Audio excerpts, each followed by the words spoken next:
The entire North American economy is now locked in a standoff that started with a single shocking signature in Beijing.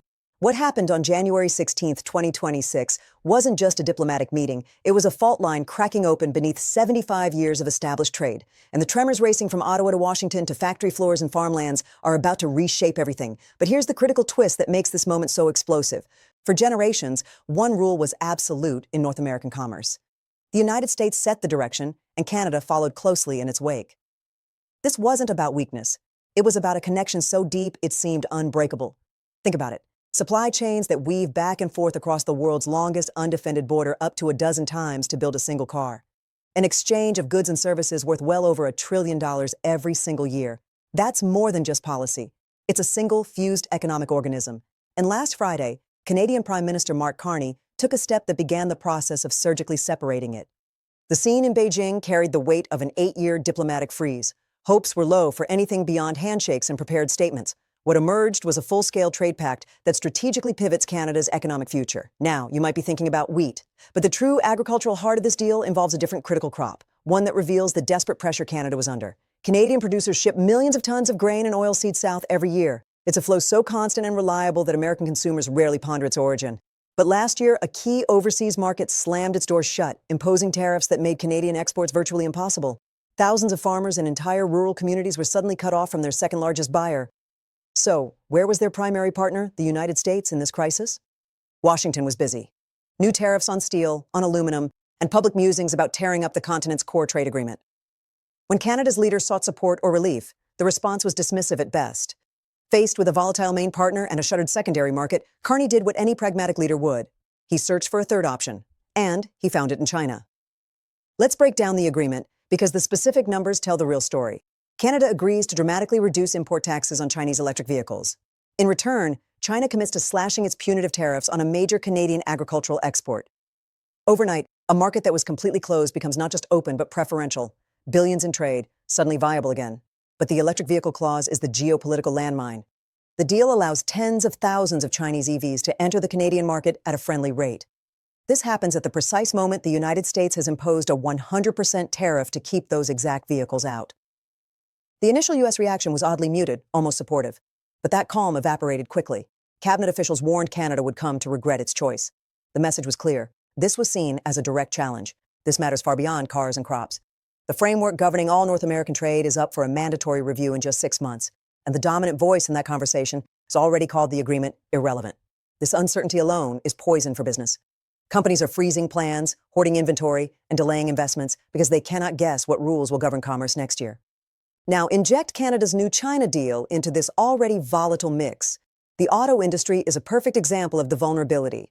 A vehicle assembled in Ohio might contain parts from 3 different countries, crossing borders multiple times before completion. The entire system is engineered for frictionless movement. What happens if Chinese EVs in Canada create a new, unpredictable variable? Will they stay there? Could they find a way into the U.S.? And most crucially, if the U.S. responds with retaliatory tariffs on Canadian auto parts, does this intricately connected system simply seize up? We're talking about an industry that supports hundreds of thousands of jobs and represents tens of billions in annual trade. When experts warn of supply chain paralysis, this is the terrifying reality. It's not an immediate stop, but a creeping freeze born of doubt. Trust is the oil in the engine of global trade, and it's rapidly running dry. The agricultural sector faces an identical crisis.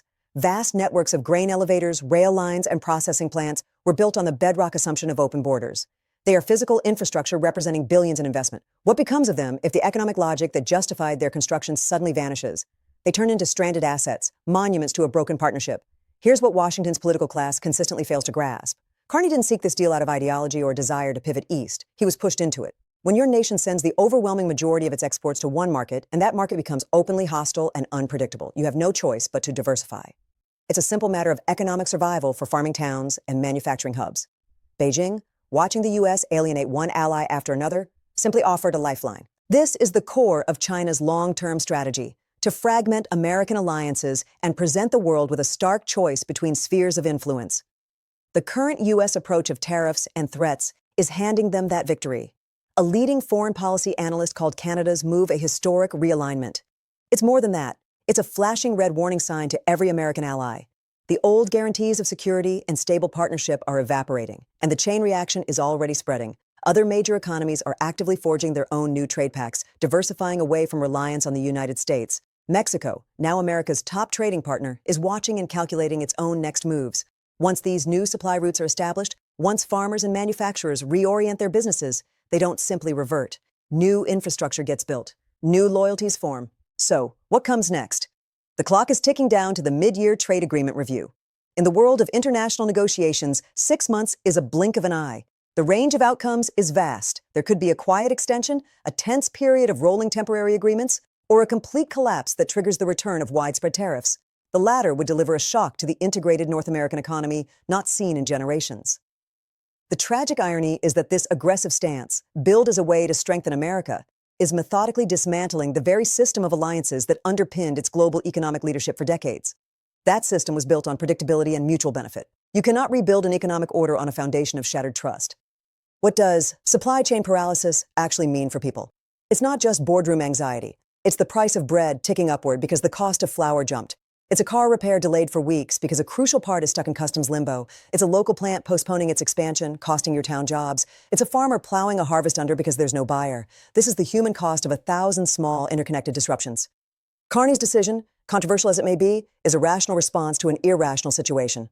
The critical, haunting question is whether this damage is permanent. Can these bonds be repaired after such a profound breach of faith? When the global trade map finishes being redrawn, when new partnerships harden into place, we may wake up to a sobering new reality. American economic preeminence, quietly seated not in a war, but in a series of calculated diplomatic snubs and trade disputes. The paralysis isn't a future event. It's happening now, in every boardroom that's paused a decision, on every farm where next season's seeds are still not ordered. The consequences are barreling toward us. And in 6 months, we'll discover if there's still time to steer away from the point of no return. If this breakdown helped you see the high-stakes game being played with our economic future, show the algorithm you want more by hitting that like button. Make sure you subscribe to Winds of Thought so you don't miss our deep dives into what moves the world. Let me know in the comments, do you believe tough trade tactics ultimately secure a nation's future, or do they inevitably lead to isolation?